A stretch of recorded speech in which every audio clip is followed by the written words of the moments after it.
Welcome to the Billboard Mastery Podcast, where you will learn the correct way to identify, evaluate, negotiate, perform due diligence on, select the construction type, build, rent the ad space, and operate billboard signs.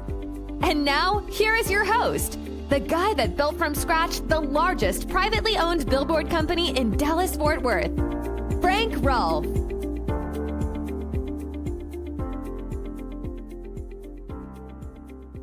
We all know the story from the Bible of David and Goliath.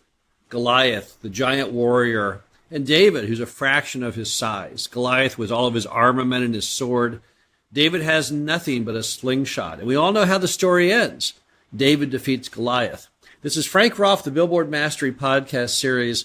We're going to be talking about how the small guy can actually beat the huge company when it comes to billboards. It's a topic that I've always been interested in. When I started out in the industry, obviously I was nothing. I was a nobody. And here I was taking on giant companies, trying to beat them to get ground leases to build signs and to buy signs and to rent the ad space.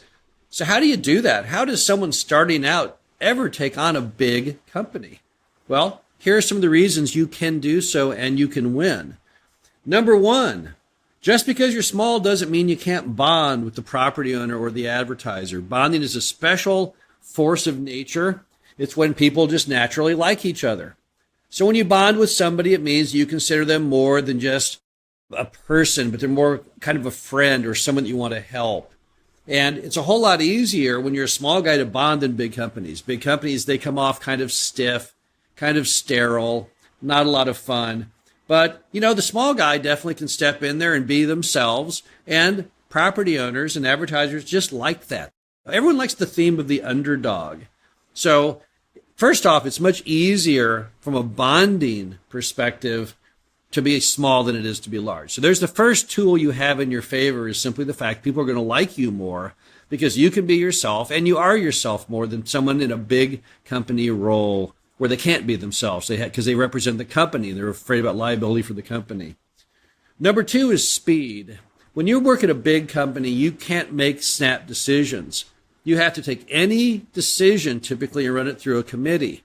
Billboard companies are no different. If you want to sign a ground lease with someone to build a sign, you've got to run that through a real estate manager at the big company or at least some kind of committee that meets periodically to go over such items. Same is if an advertiser wants to rent the sign but wants a little bit reduction in price. You don't have the authority to close the deal. You can't say, okay, yeah, I'll go with a lower price. Again, you have to run it through a formalized committee. This takes lots of time. The small guy can make an immediate snap decision. Property owner says, I'll sign your lease right now, but I want 21% of the gross instead of 20. If you want to do it, you can do it. The big guy has to say, well, let me go back to the office and let me talk to my boss and we'll run it through a committee and I'll get back to you here in a couple of weeks. By the time the guy gets back to him in 2 weeks, I've already had it under contract for 13 of those 14 days. So once again, being small gives you a lot of extra speed, and speed is an essential component to closing things. It's one of the fastest things in the world. I have a plaque on my wall that says, time kills deals. It means that life is all about a sense of urgency. Big companies have no urgency. It's not their money. They don't really care. So from a speed perspective, once again, the small guy wins.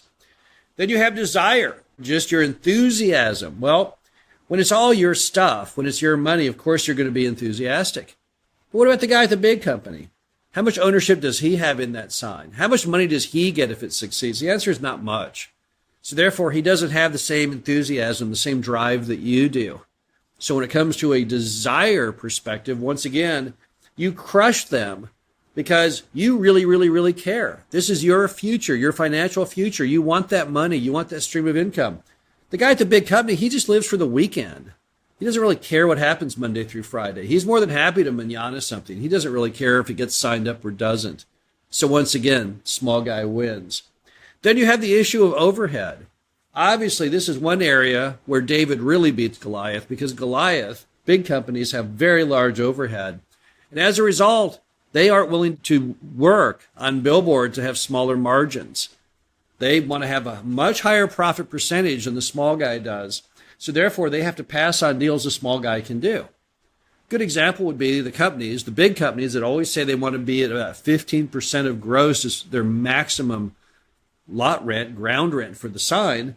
But the small guy, he may be happy with 20 or 22% or even 25%.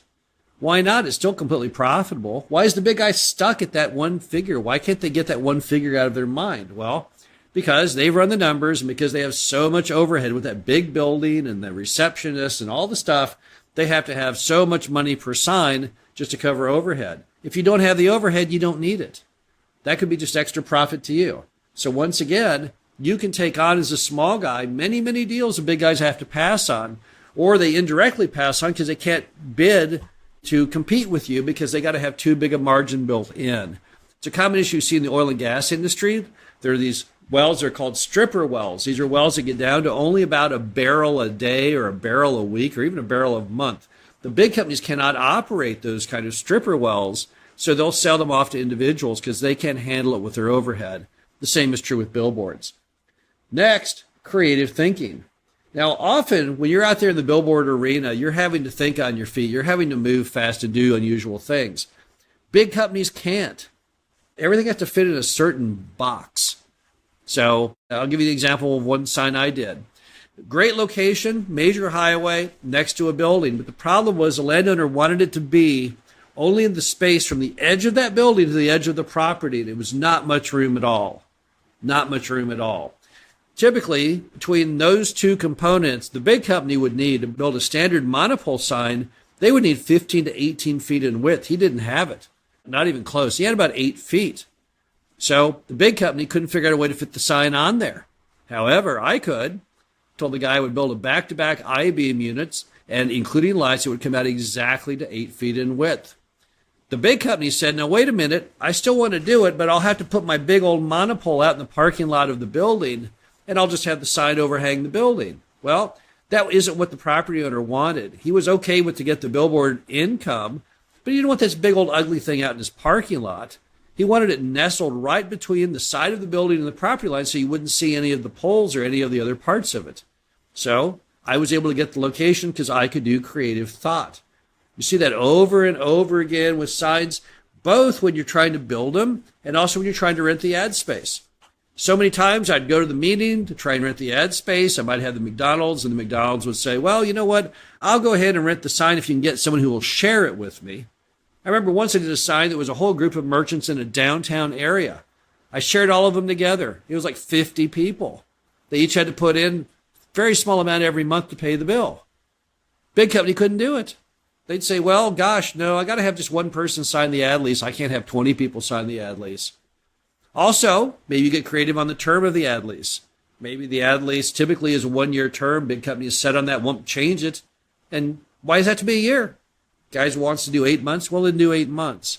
So again, when it comes to flexibility, creativity, small guy always beats Goliath because Goliath can't move quick.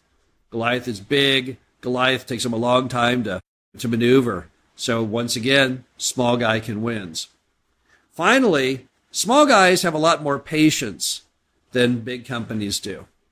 Now, if you can find a billboard location out in an area where the town is growing out and concentric circles of development and it's going towards where your sign is, you can do incredibly well with that. That's always been a great strategy with billboards. Just go outside of the town a little bit where there's a lot more available locations, build your sign and just wait. And over time, things will grow out your way, the rents will go up, and it all works out magically well. Big companies can't wait that long. They want performance today. They can't have any kind of customizable deal. They want it to happen right now, this year. Can't make it happen this year? Well, then they can't build it. So once again, when it comes to patience, you have an advantage on them because they don't have any patience. It's your money at stake if you say, well, I'm going to build this sign and I may not hit my goals on revenue for 3 years. It may take 3 years for the town to grow out my way, but after that I'll be golden. Well, then you can do that. But the big company can't. That Goliath can't. He has to get approval from his boss, approval from the committee, and they'll probably say, no, I don't want to wait 3 years. Are you crazy? We'll wait 3 months.